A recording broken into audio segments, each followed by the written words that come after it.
Je veux calculer dans cette vidéo sinus, cosinus et tangente, ça veut dire les rapports trigonométriques des angles 30 degrés, 45 degrés et 60 degrés. Et alors, pour ce faire, je veux tracer un triangle équilatéral. Alors, vous allez me dire, mais pourquoi tu veux tracer un triangle équilatéral si là, on a appris de calculer les rapports trigonométriques dans un triangle rectangle. Alors, vous allez voir qu'est-ce que je voulais faire avec ce triangle équilatéral afin de retomber sur un triangle qui est un triangle rectangle qui contient, par exemple, les angles que je souhaite calculer, le rapport trigonométrique. Alors, supposons que celui-là, c'est mon triangle équilatéral. Donc, si vous vous rappelez, c'était quoi les caractéristiques d'un triangle qui est équilatéral? C'était que les trois côtés sont égaux, ok? Ça veut dire ce sont de même mesure, de même longueur, et les trois angles, ils sont de même mesure aussi. Ça veut dire les trois angles, ils vont faire 60 degrés tous les trois, puisque la somme des trois angles dans un triangle, c'est égal à 180 degrés, et alors là, chacun c'est égal à 60, de sorte que 3 fois 60, c'est 180 degrés. Excellent. Et alors là, vous allez me dire, ok, alors c'est où mon triangle rectangle qui va contenir les angles que je souhaite calculer, leur rapport trigonométrique. Alors, quelle est l'autre caractéristique qui caractérise mon triangle équilatéral? C'est que si j'issue une hauteur de son sommet, de n'importe quel sommet, ok, bien sûr, c'est une droite qui est perpendiculaire à côté opposé à ce sommet, ok, cette hauteur-là, ça va être exactement la médiane, médiatrice et bisectrice en même temps. Ça veut dire quoi ça? Ça veut dire que premièrement, elle va couper cette droite en sa moitié. Ça veut dire là, ça va être la moitié de celui-là. Elle va couper cette droite en son milieu, ok? Qu'est-ce que j'obtiens en plus comme bisectrice? J'obtiens qu'elle va couper cet angle en son moitié. Ça veut dire là, j'obtiens un angle de 30 degrés. Excellent. Alors, si vous remarquez maintenant, j'ai obtenu un triangle qui est un triangle rectangle qui contient les angles 30 et 60 tels que je souhaite calculer leur rapport trigonométrique. Excellent. Mais maintenant, vous allez me dire, ok, donc tu veux calculer les rapports trigonométriques de 30, supposons. Alors, tu veux écrire que sinus de 30, c'est égal à côté opposé à l'angle 30 dans ce triangle rectangle-là sur hypoténuse, ok. Et puis, ainsi de suite pour les autres rapports. Alors, comme on a dit que c'était quoi le côté opposé à l'angle 30? C'était, supposons, celui-là. Et c'était quoi? C'était quoi l'hypoténuse dans ce triangle? C'était celui-là. Mais alors là, vous allez me dire que, mais comment tu veux calculer ces rapports si tu n'as même pas les mesures de ces côtés? Alors, si vous vous rappelez, comme on a dit que les rapports trigonométriques sont comme on les prononce, ce sont des rapports. Ça veut dire ils sont basés essentiellement sur les rapports entre les côtés. Ça veut dire quoi? Ça veut dire que même si on n'a pas les mesures des côtés et on a leur rapport, ça nous suffit. Ça veut dire quoi aussi? Ça veut dire que si par exemple je vous dis que une côté quelconque, par exemple dans un n'importe quel triangle ou bien n'importe quel deux droites, supposons ce segment-là, n'importe quel deux segments et ce segment-là. Si je vous dis que la longueur de ce segment est égale à la moitié de la longueur de ce segment. Et alors, par exemple, supposons que ça c'est AB et là ça c'est CD. Et alors, est-ce que vous avez besoin des longueurs exactes de AB et CD pour savoir le rapport? Non. Pourquoi? Car lorsque je vous ai dit que celui-là, le AB, c'est la moitié de CD, ça veut dire quoi? Ça veut dire que le double de AB, ça va donner CD. Et aussi, ça veut dire que la longueur de AB, c'est la moitié de CD, donc c'est CD sur 2. Et ça veut dire aussi finalement que la longueur de CD, si je la divise par la longueur de AB, ça va donner 2. Et aussi, ça veut dire que la longueur AB, si je la divise par la longueur CD, ça va donner 1/2. Alors, vous voyez, dans les rapports trigonométriques, on cherche vraiment à avoir des rapports entre les côtés, peu importe leur mesure. Ça veut dire quoi? Ça veut dire que supposons que ça c'est 1, ça c'est son double, donc ça va être 2. Et alors le rapport AB sur CD va donner 1/2.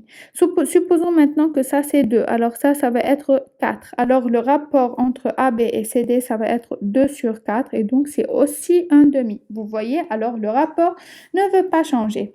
Excellent. Et alors, mettons tout ça de côté maintenant et revenons à notre triangle ou bien la moitié de triangle équilatéral qui est un triangle rectangle qui contient mes angles 30 et 60. Alors, vous voyez, dans un même triangle, je veux pouvoir calculer les rapports trigonométriques de 30 et de 60. Pourquoi? Car lorsque j'ai un triangle rectangle, si j'ai ici un angle alpha, le troisième va être forcément le complémentaire de alpha dans 90. Ça veut dire quoi? Ça veut dire que si là j'ai un triangle rectangle, ok, tel que ici par exemple c'est un angle de 25 degrés, ça va être quoi le troisième forcément? Ça va être 90 degrés moins 25 degrés qui est égal à 75 degrés, de sorte que la somme des trois angles, ça va donner 180. Ok, donc le troisième angle, je le dis que c'est le complémentaire de l'angle 25 dans 90. Ça veut dire quoi? Ça veut dire que les deux angles ensemble vont me donner 90 degrés. Excellent. Alors, on commence maintenant par l'essentiel et on fait la vraie trigonométrie. Ça veut dire on fait les rapports de l'angle, les rapports trigonométriques de l'angle 30 et puis vous allez voir comment on peut déduire tout simplement ceux de l'angle 60 et comment on peut généraliser cette règle pour tous les autres angles. OK? Et alors là, je veux enlever ce coloriage ici. OK? Et je veux tracer ce triangle-là tout seul d'un seul côté. Alors, ça va être par exemple comme ça et comme ça et comme ça. Supposons, ok, alors celui-là c'est 30, là c'est 90 et là c'est 60, ok? Et je veux prendre ce triangle de côté et de travailler la trigonométrie sur ce triangle-là tranquillement. Alors maintenant, c'est quoi le côté opposé à l'angle 30? C'est celui qui est en bleu. C'est quoi le côté adjacent à l'angle 30? C'est celui qui est à côté de l'angle 30, donc c'est celui que j'ai colorié en rouge. Et c'est quoi l'hypoténuse dans mon triangle? C'est ce côté qui est en vert. Et alors maintenant, écrivons les formules qu'on a apprises. C'était quoi? C'était que sinus de 30 c'est égal à côté opposé à 30, ça veut dire celle que j'ai coloriée en bleu, donc côté opposé sur hypoténuse. Excellent. Et cosinus à 30, c'est le rapport entre la côté adjacent sur hypoténuse. Très bien. Et tangente de 30, ça va être égal à côté opposé sur côté adjacent. Et ça va être quoi aussi? Ça va être égal à sinus de 30 sur cosinus de 30, qui vont faire, lorsque je leur divise, qui vont faire côté opposé sur côté adjacent. Donc, excellent. Comme on a dit, puisqu'on n'a pas besoin des vraies mesures de mes côtés, mais on a besoin de leur rapport. Alors, configurons leur rapport, puisque là, on doit bénéficier de la situation précieuse qu'on a devant nous, ce triangle qui est très spécial.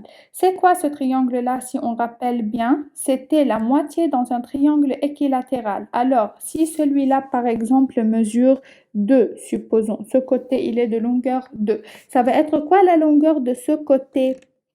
Puisque là, regardez, je veux recopier ça. Pas recopier, je veux un peu le minimiser. OK. Donc, et je recolorie ça en rouge. Ou bien non, c'est pas... Aussi, je le colorie en rouge. OK, alors si on rappelle bien, ça c'était la moitié d'un triangle équilatéral. Excellent, ça veut dire que les trois côtés ils sont égaux. Alors si celui-là c'est 2, celui-là ça va être aussi 2 et celui-là ça va être aussi 2. Mais puisqu'on a dit que la partie que j'ai coloriée en bleu, c'est la moitié de toute cette côté-là, OK, et alors la partie que j'ai coloriée en bleu va être tout simplement dans ce cas, puisque là j'ai supposé 2, ça va être la moitié, donc 1. Et comme on a dit, même si j'ai changé ici 4, là ça va donner 2. Donc le rapport, ça ne va pas changer. Donc, mais on reste maintenant à l'exemple 2 et là à l'exemple 1. Et quoi par rapport à le côté que j'ai colorié en rouge? Comment je peux savoir ou bien comment je peux calculer ça? mesure, c'est tout simplement en utilisant Pythagore, puisque Pythagore, ça nous aide à calculer les mesures des côtés d'un triangle rectangle. Et là, qu'est-ce qu'on a? Le Pythagore, il vérifie quoi? Donc, supposons que celui-là, c'est inconnu pour le moment. Pythagore nous dit que dans ce triangle que j'ai colorié trois couleurs, les côtés vont vérifier que le point d'interrogation au carré que je souhaite calculer plus le 1 au carré vont être égales à 2 au carré, qui est l'hypoténuse dans ce triangle rectangle. Et alors, le point d'interrogation au carré plus 1, ça va être égal à 4. Et alors, le point d'interrogation au carré, ça va être égal à 3. Excellent. Ça veut dire quoi ça? Ça veut dire que le point d'interrogation, c'est soit racine carrée de 3, soit moins racine carrée de 3. Mais cette situation ne peut pas être possible dans cet exercice en particulier, puisque là, je calcule une longueur qui doit être une quantité positive. Excellent. Et alors là, donc, le point d'interrogation, c'est égal à racine carrée de 3. Et donc là, je mets racine carrée de 3. Et bien sûr, même si j'ai changé les mesures de mon triangle, les rapports ne vont pas changer. C'est pour cela que j'ai pris ce cas particulier. Excellent. Alors, effaçons ça maintenant et faisons vraiment les rapports trigonométriques finalement, puisque maintenant je les ai. OK? Comment? Ça va être quoi le côté opposé sur hypoténuse pour le sinus de 30? Maintenant, j'ai le rapport, même si sur ce cas particulier. Alors, côté opposé à 30, dans ce cas, c'est 1 et l'hypoténuse, c'est 2. Très bien. Et ces valeurs-là qu'on veut calculer pour 30, 60 et 45 vont être très, très utiles pour la continuation, surtout pour la généralisation des rapports trigonométriques aux fonctions trigonométriques. OK? Et donc, côté adjacent sur hypoténuse, quel rapport vous nous donnez? Le côté adjacent, c'est le rouge et le hypoténuse, c'est le vert. Et là, alors, ça va donner racine carrée de 3 sur 2. Excellent. Et alors là, côté opposé sur côté adjacent pour tangente. Donc, ça va être égal à quoi? Le côté opposé, c'est 1 et l'adjacent, c'est racine carrée de 3. Donc, 1 sur racine carrée de 3. Soit vous me dites que c'est sinus sur cosinus. Ça va donner quoi? Sinus de 30 sur cosinus de 30. Ça va donner 1 demi sur racine carrée de 3 sur 2. Et là, c'est une fraction sur une fraction. Comment je fais ça? Ça veut dire quoi ça? Ça veut dire que j'ai un numérateur divisé par un dénominateur, tout simplement. Et alors, ça va être égal à, donc regardez, ça va être égal à le numérateur, ok, multiplié par 1 sur la partie que j'ai coloriée en vert. Donc, pour le moment, c'est comme si je n'ai rien changé. C'est comme si j'ai justement séparé les deux côtés, chacun à son côté. Et lorsque j'ai 1 sur quelque chose, par exemple, si j'ai 1 sur n'importe quoi, quel modèle, ok, supposons que c'est 1 sur ça, cette forme-là, cette composition de couleurs-là. OK? Alors, lorsque j'ai cette opération ici, 1 sur quelque chose, ça veut dire c'est comme si j'attrape cette chose-là et je l'inverse. OK? Ça veut dire je le bouleverse. Et alors là, dans ce cas, qu'est-ce que j'obtiens? J'obtiens par exemple cette forme-là. Maintenant, le bleu va devenir en haut et le rouge va devenir en bas. C'est ça ce que veut dire 1 sur quelque chose. Même par exemple, 1 sur 3, c'est la traduction de dire l'inverse de 3, n'est-ce pas? 1 sur x, là je fais l'inverse de x. 1 sur n'importe quoi, je fais l'inverse de ce n'importe quoi. Et alors là, 1 sur ce vert, je fais l'inverse de ce vert. Et c'est quoi l'inverse de ce vert dans ce cas-là? C'est quoi l'inverse de racine carrée de 3 sur 2? C'est 2 sur racine carrée de 3. C'est comme si je fais cette opération-là. Et alors, finalement, je remplace chacun par sa valeur. C'était quoi le rouge? Le rouge, c'était 1 demi, ok, fois. Et ça va être quoi l'inverse de vert? Ça va être 2 sur racine carrée de 3. Et donc là, je simplifie 2 et 2 puisque c'est une multiplication de deux fractions, rien que multiplication. Alors là, je peux simplifier en toute confiance. Et alors, j'obtiens en finale 1 sur racine carrée de 3. Excellent. Et alors, j'ai obtenu là un racine carrée 1 sur racine carrée de 3, très bien. Mais cette valeur, elle lui manque une toute petite opération, c'est de rendre notre dénominateur rationnel. Ça veut dire, au lieu d'avoir un racine carrée, je veux me débarrasser de ce racine carré, mais pas débarrasser si vous voulez. C'est que l'écrire ou bien l'avoir autrement.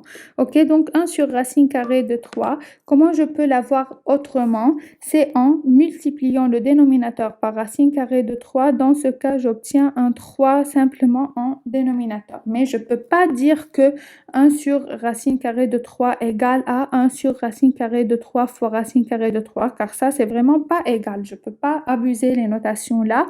Et donc, pour rester toujours légal et avoir tout le droit d'écrire ce qu'on écrit, là, dans cette situation, puisque j'ai une fraction, je dois multiplier numérateur et dénominateur par le même élément, car ça va retomber à dire que 1 sur racine carrée de 3 égale à 1 sur racine carrée de 3 fois 1. Ça veut dire que je n'ai rien changé. Le 1, c'est neutre pour la multiplication. Ça veut dire que la multiplication par 1 ne donne aucun effet au nombre. C'est pour cela, ça, c'est équivalent à ça. OK? Ces deux expressions-là sont équivalentes. Excellent. Et alors là, on applique ce qu'on a écrit. 1 fois racine carrée de 3, c'est racine carrée de 3. Et racine carrée de 3 fois racine carrée de 3, c'est 3. Et donc là, on a obtenu racine carrée de 3 sur 3.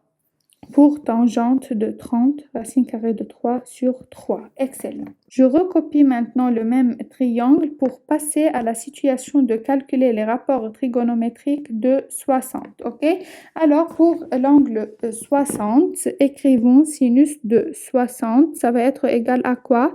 Ça va être égal à côté opposé à 60 sur hypoténuse. Et c'est quoi le côté opposé à 60 dans ce cas? C'est le rouge. Et alors, ça va être égal à racine carrée de 3 sur l'hypoténuse. Toujours, c'est le même dans mon triangle, c'est 2. Excellent. Cosinus de 60, c'est égal à quoi?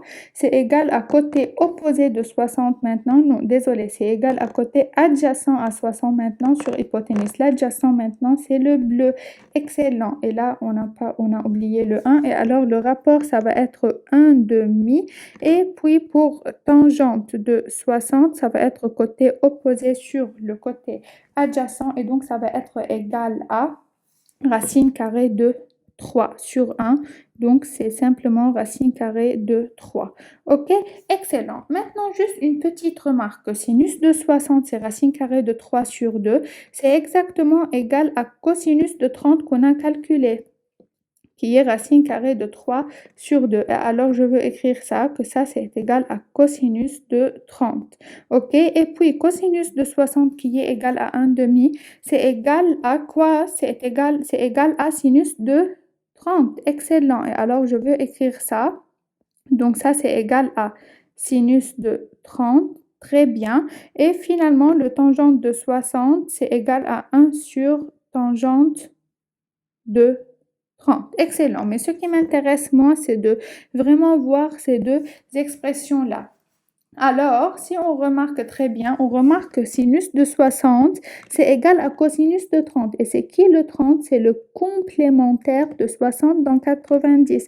Ça veut dire c'est 90 moins 60. C'est comme si je dis que sinus de 60, c'est égal à cosinus de 90 moins 60. Et donc, c'est d'ici que vient la nomination de cosinus. C'est cosinus et le co, ça vient du complémentaire.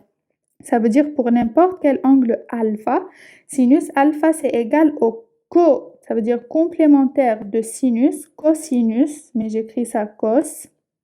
Cos de quoi? Du complémentaire de alpha dans 90, ça veut dire de 90 moins alpha. Donc, par exemple, le sinus de 25, par exemple, si je le connais, ça va être égal à cosinus de 90 moins 25 qui est égal à 75. OK, excellent. On passe maintenant au calcul des rapports trigonométriques pour l'angle 45 degrés. Et comme on a dit, pour ce faire, je veux me placer dans un triangle rectangle qui contient l'angle 45 degrés. Alors, je veux aussi essayer de le tracer correctement. Et alors, ça Non.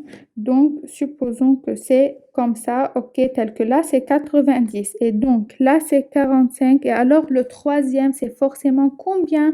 C'est 90 moins 45, qui est aussi égal à 45, ok? Et alors, ce triangle-là, on l'appelle comment? On l'appelle un triangle isocèle. Excellent. Et alors, ce sont quoi les propriétés d'un triangle isocèle? C'est qu'il a les deux angles égaux qu'on a vus ici et il a ce que les deux côtés, ces deux côtés-là que je veux colorier en vert, ils sont aussi égaux. Et alors, comme on a dit, puisque en trigonométrie, on s'intéresse uniquement au rapport entre les côtés et pas forcément les mesures des côtés eux-mêmes. Et alors, supposons que là, c'est de mesure 1. Alors là, ça va être aussi de mesure 1. Et quelle va être la mesure de l'hypoténuse? Qu'est-ce que j'applique? Pythagore. Supposons que pour le moment, ça c'est inconnu. Et alors, par Pythagore, on peut dire que 1 au carré plus 1 au carré, c'est égal à mon point d'interrogation au carré. Donc, 2, qui est 1 plus 1, c'est égal à mon point d'interrogation au carré. Et alors, mon point d'interrogation, c'est soit racine carrée de 2, soit moins racine carrée de 2, telle que cette situation, je ne peux pas l'avoir, puisque là, il s'agit d'une longueur, donc d'une quantité qui est positive. Et alors là, mon point d'interrogation, ici, donc mon hypoténuse, c'est racine carrée de 2. Excellent. Et alors maintenant, mes rapports trigonométriques sont prêts car je me suis intéressée au rapport entre les côtés. Et alors, ça va être quoi le sinus de 45? Ça va être égal à, c'est quoi le côté opposé à 45? Donc là, il y a un 45 et là, il y a un 45. Alors regardez, ce côté opposé à 45, par exemple, dans ce cas, c'est 1. Et le côté adjacent à 45, c'est 1 aussi. Et alors, dans ce triangle-là, pour 45, côté opposé, c'est égal à la côté adjacente. Ça va quoi entraîner avant de faire le calcul? Si côté opposé, c'est égal à la côté adjacente, alors déjà, on peut déduire que le sinus de 45, qui est le côté opposé sur hypoténuse, va être forcément égal au cosinus de 45, qui est égal à côté adjacent sur hypoténuse.